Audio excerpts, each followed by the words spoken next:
Hello and a very warm welcome to another Tuesdays at 2, episode number 161. Each week at 2 o'clock Eastern Standard Time, I come on and talk a little bit, a different topic of executive career management. Today's topic is, are cover letters still used today? Are cover letters still used today? Well, yes and no. Depends on the person that's recruiting. So either an executive recruiter, an HR professional, or somebody else who's in the recruitment field. Some read it, some don't.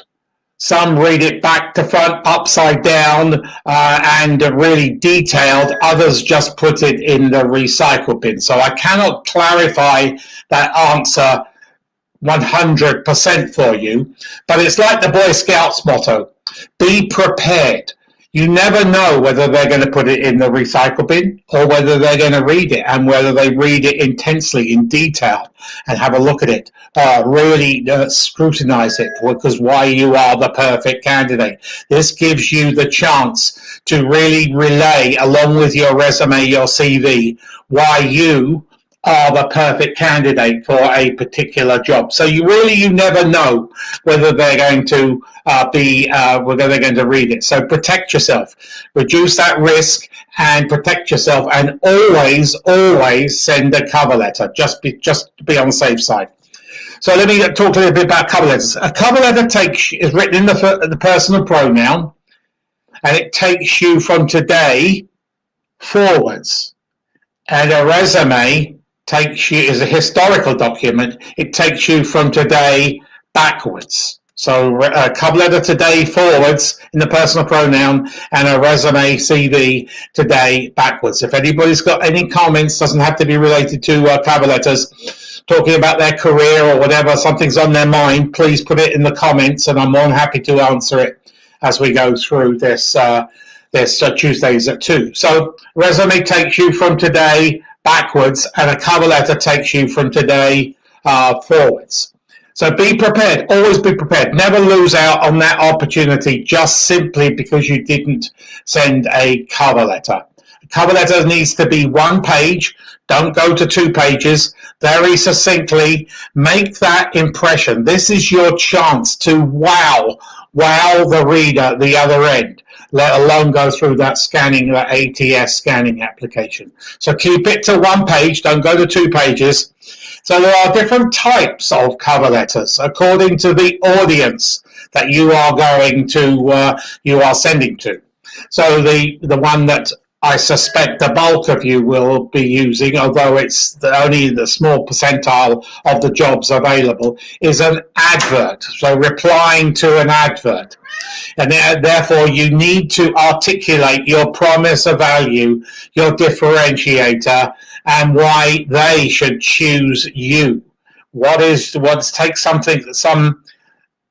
details, the job responsibilities, etc., from the job notice, and put them in the cover letter, and tell them that you can do this job. If you haven't got a particular something they're looking for, say for instance an MBA or an MSc is very vital, you can tell them that. Be open, be honest. We're in an open and honest society. So tell them, I would like to draw your attention to the fact that I haven't got an MBA or an EMBA. However, my MBA has been accrued in the workplace, or I am a fast learner.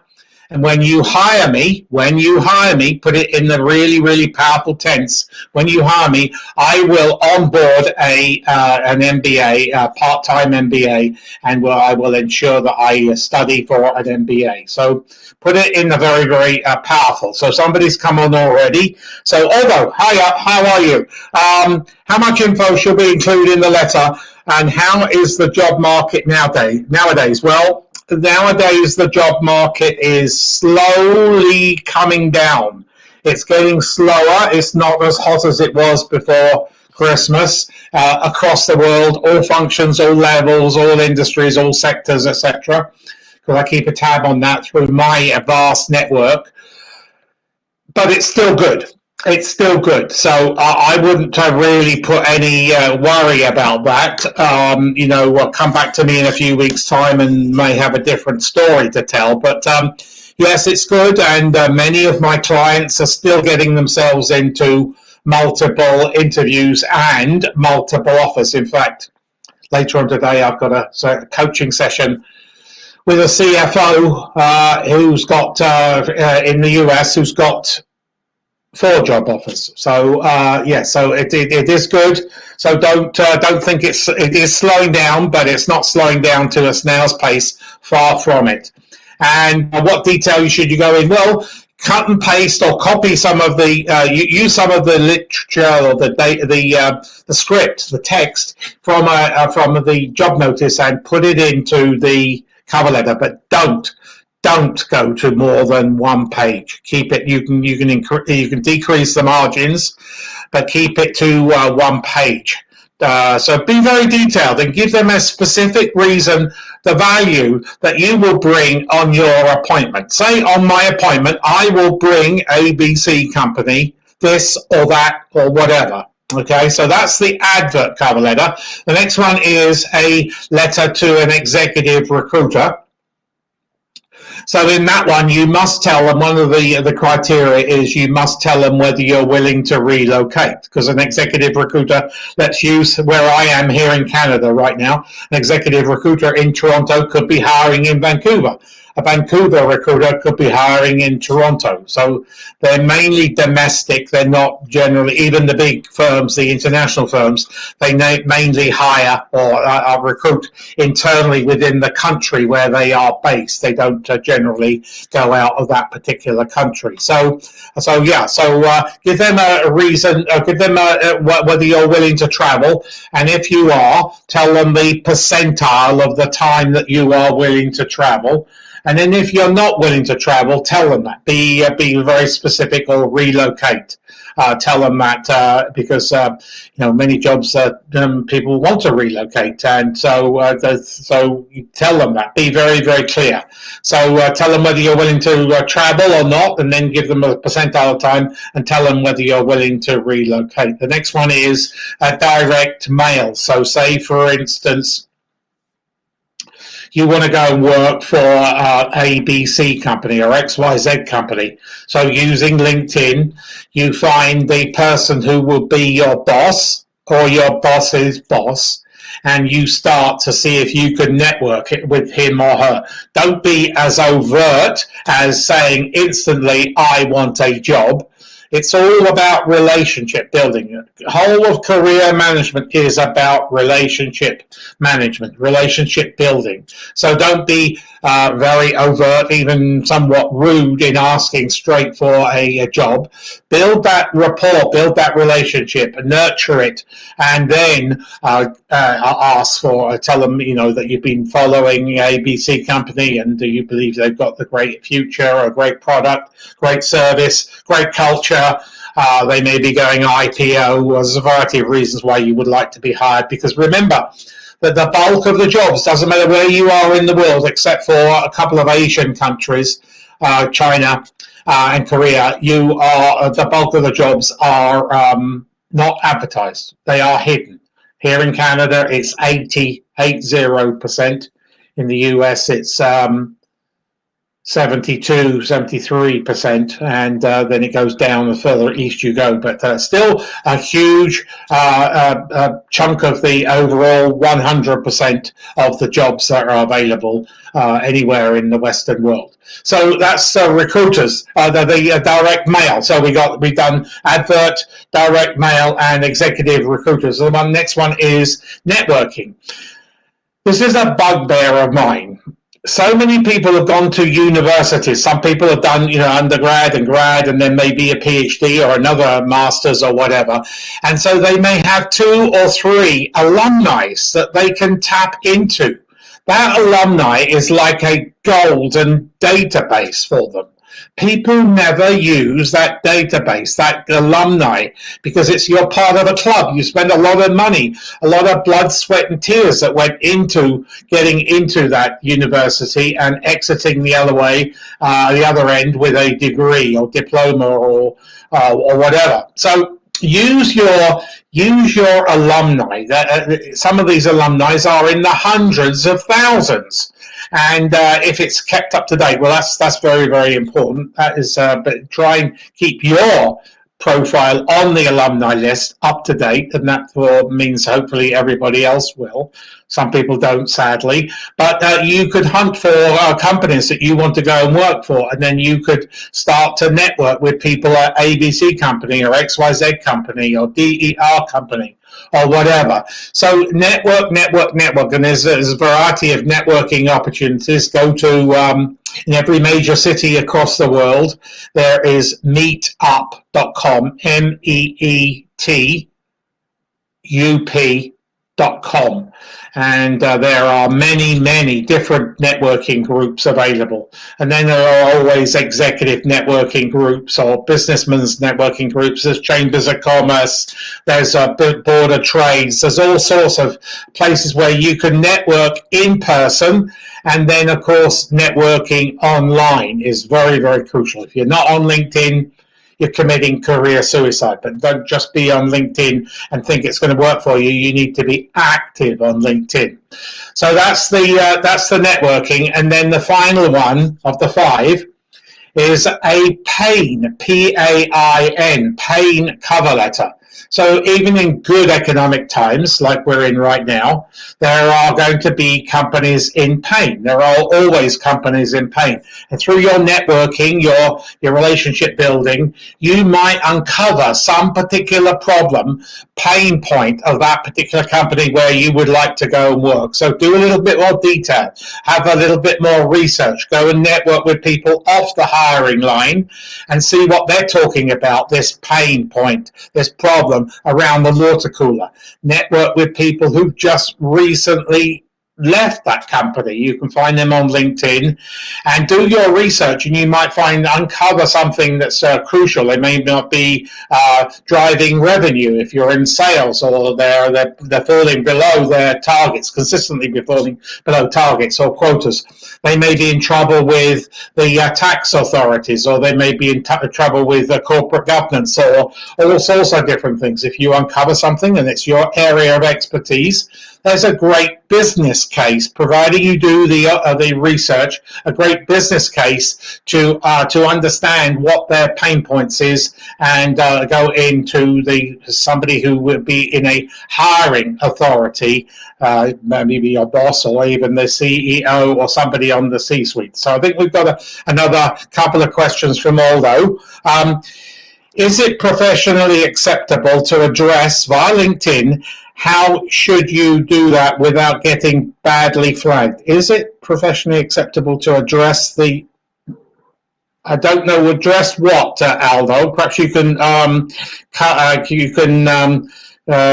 expand on that. And then the pain point letter, yes, is very interesting. Have you recommended it, and has it worked? Yes, many times. Many times. But the more research you do, the better it's going to be, more strong your business case is, because you've got to be able to prove that and back that up. I've had, I'll give you an extreme, very extreme, couple of clients, not recently, but in the last few years, a couple of clients have uncovered quite some major issues with a public company, and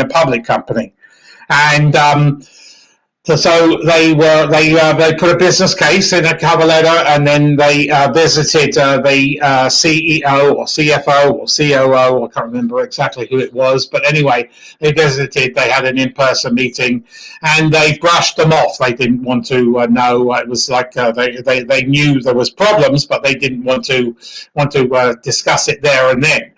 So my clients, on my recommendation, then went, because it's a public company, it has a board of directors, and so then my clients, both of them, in 2 different companies, 2 different countries, went to the board director the chair of the board director, the chair of the board. So, and they put the same business case to the chair of the board, and the chair of the board said, I don't remember this being discussed at any board meeting by the CEO, COO, or whoever was the responsible for in that particular function. So they started to do their own research. The board did collaboratively and did uncover this particular problem. So then my client, so the CEO and the whatever the other function, I can't remember, I think it was a CFO, corporate governance it was, yeah, corporate governance, was fired based on the information. They did a lot more research as well because they had a handle on it internally, far more than you could do externally. And then my client was hired as the CFO and one as the CEO. So that goes to show you the length and the depth that you could do. And if you do uncover something, especially if it's a public company and they totally ignore you and you're proud to, you've got all the research to back it up, you've got all the numbers and you've got other people who are employed, maybe last or just left the company to back you up and support you in this business case, there you go. So let's see where that goes. You can use that. So yeah, good advice about going to the board with the pain, finding and offering a solution. So use LinkedIn fearlessly. So there are 5 cover letters. So advert, a letter to introduce yourself to executive recruiters. One as a result of direct mail, so somebody who would be your boss or your boss's boss at one of your target companies where you want to go and work for. The networking cover letter, so using your alumni and in-person networking and online networking, using LinkedIn and other platforms to hunt down people and problems and whatever. And then the final one is the pain cover letter, PAIN. You uncover a company with some pain, you do a lot more research, due diligence, and then you have a business case, and be confident in putting that business case to the person who will be your boss or your boss's boss or even higher than that. So when you create a cover letter, make it really powerful. Use the English language to the maximum. Don't be bland. Don't be boring. Make it very thought-provoking, very resonating. Make them, along with your resume, want to pick up the phone and give you a call. So you are selling yourself, and make sure that you have a good sales proposal using the English language to the maximum. Use action verbs. You can really sharpen up the impact by using action verbs, but always take some text from the job notice if you're applying as a result of an advert, and tell them the reason why they should employ you over Mary, Mark, or Paul, or whoever else, who the other candidates are. So make it very resonating, make it very, very powerful. So hopefully, and use the branding is very, very important. This is something that people don't do. Use the same font that you have for your resume and use the same font in your cover letter. Don't have 2 distinct fonts. What does that tell you? You're all over the place. You need to be part of your branding. So select a font that you think goes well with you. Never, ever, ever in a resume or a cover letter, use Times New Roman. It's outdated, but there are many other fonts. But use a font that you feel comfortable with, that will fit to the pages and make you look outstanding, but have the same font on your cover letter and your resume. So hopefully that's got some juices going there. Somebody's got some. Anybody got any questions? I'm more than happy to answer any questions on not just today's topic, cover letters, but anything else on career management. And thanks, Aldo, for putting some questions. Yes, the market is slowing down across the world, but it's not slowing down fast, just a little bit. And I don't know where we're going to go this year because there's so many different things going on in the world that nobody, I think, can predict what's going to happen. But there's always going to be recruitment and hiring around the world. So, but the best thing is to do is to be prepared. Be prepared. So you never know when you might be let go or terminated, canned, dismissed, or whatever, fired. And so you should always be prepared. Career management is very, very important. And if you want to find out a lot more about career management, please go to my YouTube channel and press the subscribe button. And there are a multitude of informative videos that you will benefit from by listening to, watching, about career management generally, broken down into cover letters, broken down into resumes, personal branding, how to introduce yourself to executive recruiters, how they can help you with your career management. The list goes on and on and on. So go to my link, my YouTube channel, and please press the subscribe button and the bell button where you will be notified of any future videos that are coming down. So anybody who wants a free, no obligation resume critique, I will put my email here. Just 1 second here, as my email is here. I will put my email up. There we go. Martin@aneliteresume.com. Anybody want a free, no obligation, 30-minute resume critique? I'm more than happy to do that. I'll be happy to go through your resume on Zoom. Or anybody want a LinkedIn, the free, no obligation LinkedIn audit? I will go through it from top to bottom. I will tell you what's wrong and where you need to put some time to resolve that maybe that issue or whatever. But remember, resumes and LinkedIn profiles are very, very important. So unless anybody's got any other questions, let me just see if anybody else has come in. No. One more question here, I think. You are a great source of job search knowledge. Well, thank you, Aldo. I appreciate it. I love sharing my knowledge. And I'm back here every Tuesday at 2 p.m. So next week, it's the topic is I get interview nerves, then cannot show my value.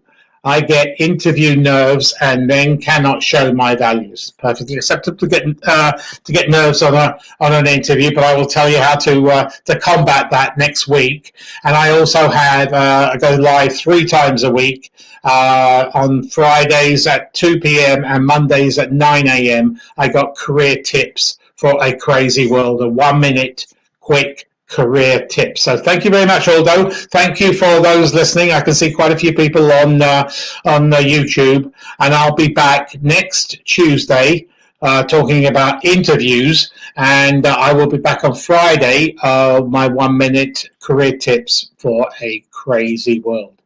Do yourself a favor this week, do something to manage your career.